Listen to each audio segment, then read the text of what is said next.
हमारे समाज में ऐसे बहुत सारे लोग हैं जो फेसबुक से, व्हाट्सएप से, इंस्टाग्राम से दोस्ती करते हैं। दोस्ती जो है धीरे-धीरे प्यार में तब्दील हो जाता है। कब उन दोनों को पता नहीं लगता है, एक दूसरे के बिना लोग रह नहीं पाते हैं। लेकिन ऐसे ही एक घटना घटित होती है पबजी से, जो पाकिस्तानी लेडीज़ होती है, किसी हिंदुस्तानी लड़के से प्यार करने लगती है।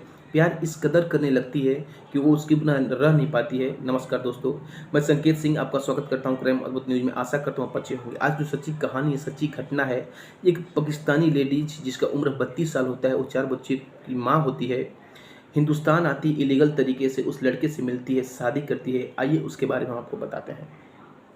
ये घटना आज से तकरीबन 3 साल पहले स्टार्ट होती है।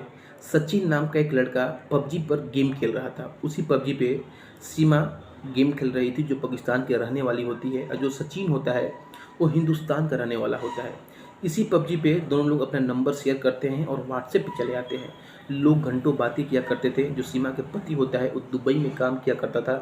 जब भी वो घर पे नहीं रहता था, सीमा उसे घंटों बातें किया करती थी, और जो उसके घर की बातें होती थी अपने जो सचिन उसका दोस्त होता है उससे शेयर करती थी। उन दोनों का दोस्ती धीरे धीरे प्यार में तब्दील हो जाता है। उन दोनों को पता नहीं लगता है। लोग एक दूसरे को जीने मरने की कस्में खाने लगते हैं। 6 महीने बीतने के बाद सीमा बोलती है कि अब उन दोनों को मिलना चाहिए। एक जगह होता है नेपाल का काठमांडू। सीमा वहाँ पे अपने आशिक सचिन को बुलाती है। वहाँ पे बुलाकर अपने आशिक से मिलती है। सचिन वहाँ जाता है, उससे मिलता है। वहाँ एक दिन रुकता है। एक दिन रुकने के बाद फ़ौरन अपने हिंदुस्तान चले आता है। बोलता है कि फिर कभी मिलेंगे। लेकिन जो सीमा होती है उसका जो मन होता है नहीं भरा होता है, वो अपने पति से संतुष्ट नहीं होती है। इसलिए वो सचिन को बार बार फोर्स कर रही थी रुकने के लिए। लेकिन सचिन अपने हिंदुस्तान चला आता है, जहाँ पे रघुपुर के रहने वाला होता है। एक किराना दुकान होता है, उसमें वो काम किया करता था, जिससे उसको कुछ पैसे मिल जाते थे। उस पैसे से अपना ज़िंदगी चला रहा था। 2 साल बीतने के बाद फिर से वो एक दूसरे के करीब आ जाते हैं। बात तो होता ही था कभी कभी, लेकिन फिर से 2 साल बीतने के बाद वो एक दूसरे के इतना करीब आ जाते हैं। फिर 2023 में एक जो लेडीज होती है सीमा, वो हिंदुस्तान चली आती है। और हिंदुस्तान आगे जहाँ पे वो काठमांडू के रास्ते आती है, और बस से किसी के सहारे जो एक्सप्रेस यमुना एक्सप्रेस होती है वहाँ पे आके उसको जो रिसीव करता है। रिसीव करने का जगह का नाम है जबलपुर।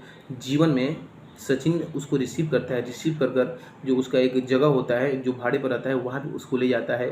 लोग कई दिनों तक रहते हैं वहाँ पे। कोई चीज़ की बात नहीं होती, किसी को शक नहीं होता है। लेकिन ईद का समय होता है 29 तारीख को जो सीमा होती है ईद मनाती है। जो एक व्यक्ति होता है जात का हिंदू होता है, उसको देख लेता है कि सीमा ये मुस्लिम है और ये ईद मना रही है। जब उससे बातें करने लगता है तो जो पता चलता है कि जो लेडीज़ है पाकिस्तानी लेडीज़ है। इसका सूचना फ़ौरन करीबी थाने में वो व्यक्ति देता है। घटनास्थल पर भी प्रशासन आने वाली थी कि सचिन को और सीमा को इसकी भनक मिल जाती है। फ़ौरन वहाँ से वो हट जाते हैं और नोएडा में चले जाते हैं। नोएडा में वहाँ पे जाकर एक मकान मालिक से बार बार इस चीज़ को रिक्वेस्ट कर रहे थे रूम के लिए। मकान मालिक रूम देने को तैयार नहीं होता है। लेकिन जब देखता है कि उसके साथ 4 बच्चे हैं तो उसको रूम दे देता है। और एक रूम में वो 4 बच्चे और लेडीज़ जिसका नाम सीमा होता है और उसकी आशिक सचिन रहा करते थे। पुलिस उनका पीछा कर ही रही थी। जैसे ही उनके पास जाती है, उनको गिरफ्तार कर लेती है। वो भागने में अक्षम हो जाते हैं, भाग नहीं पाते हैं। जब तक वो घर से बाहर निकल जाते तब तक वहाँ प्रशासन पहुँच जाती है। इसके बाद सचिन और सीमा दोनों लोग को गिरफ्तार कर लेते हैं, ताकि ये कोई बात ना हो जाए कि जो लेडीज आई है पाकिस्तान से, ये कोई घटना करने के लिए नहीं आई है। इसलिए पुलिस अभी हिरासत में लेकर सचिन और जो सीमा है उन दोनों को गिरफ्तार कर रही है। जब ये सोशल मीडिया पर बहुत तेज़ी से वायरल होता है तो लोग अचंभव हो जाते हैं कि क्या किसी को पबजी के द्वारा भी किसी से प्यार हो सकता है। ऐसा ये पहली घटना होती है। अगर वहाँ के हालांकि जो वहाँ के मकान मालिक होते हैं नोएडा के, उनसे पूछताछ होता है तो पूछताछ में बताते हैं कि ये लोग आते हैं, ये लोग मकान मांगते हैं, मैं नहीं देता हूँ। लेकिन जो बच्चे होते हैं, छोटे छोटे बच्चे होते हैं, इसलिए मैं इन लोगों को मकान देता हूँ। मेरे को ज़रा सा शक नहीं होता है कि ये कोई मुस्लिम है, ये कोई पाकिस्तानी है। ये बल्कि बिल्कुल हिंदू लेडीज़ की तरह रहा करती थी। मांग में सिंदूर लगाया करती थी। जो रस्म होते थे उनको निभाते थे। किसी को ज़रा सा शक नहीं होता है। हालांकि इस मामले में पुलिस अच्छी तरीके से देख रही है, अपना काम कर रही है। इस पर मैं कोई टिप्पणी नहीं करना चाहता हूँ। ये पूरी घटना, पूरी कहानी सुनाने का मतलब किसी की भावनाओं को ठेस पहुँचाना नहीं, किसी को आहत करना नहीं, बल्कि आपको जागरूक करना मेरा काम है। इसी के साथ नमस्कार।